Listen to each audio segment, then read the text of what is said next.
your responsibilities with regard to the use of informal communications in the 3 posts that you held during the course of the pandemic as an employee, as I understand it, of the Scottish Government?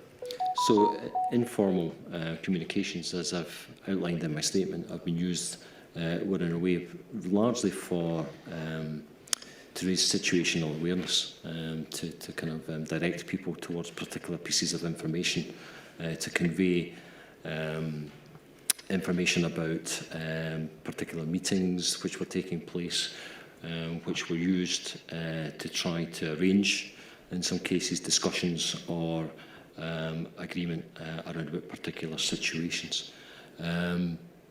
I think it's correct to say that evidence has been given during the previous week that it's not just a question of decisions being captured in that way, I think in order to put them on what's called the corporate record, but that discussions engaged in which individuals engaged in the pandemic response also required to be recorded that way.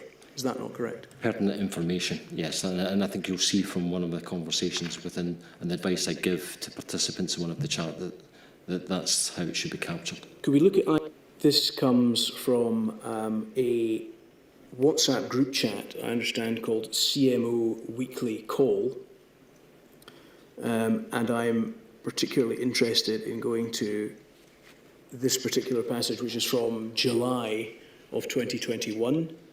This is a conversation between yourself and Graham Ellis, in which he comments, "Hope this isn't FOIable."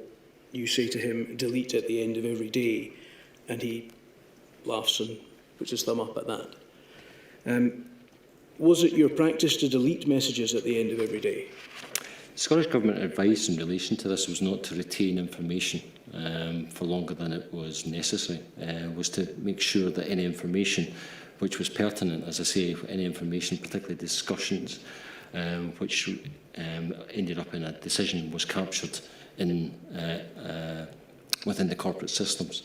So my practice was to make sure that any information which was important in that way was then captured in email form on the system, was formally recorded so that it was an auditable trail.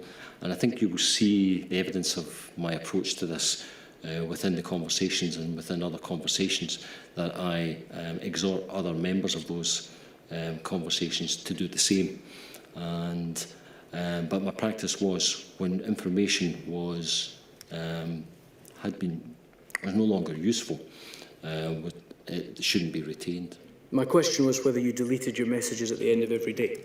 If not at the end of every day, then certainly on a frequent basis, I deleted information which was no longer needed to be kept. But your position is that, as far as you're concerned, you would have, before doing so on a daily basis, extracted pertinent information from the exchanges, sent them onto the corporate record by email, and that those emails would then have recorded the information that was within the message before you deleted it. So any important decisions that were taken, it wouldn't be a verbatim account of a conversation, but it would be the essence of any decision or any approach which should be taken, or any information that had been given.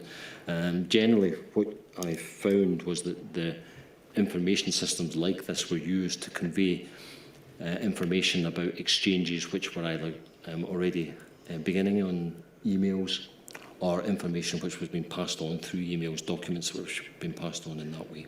You referred again in your answer there to decisions. So does pertinent information, as far as you're concerned, mean information which demonstrates that a decision has been taken? The most important information which was about definitive information, which may include a decision.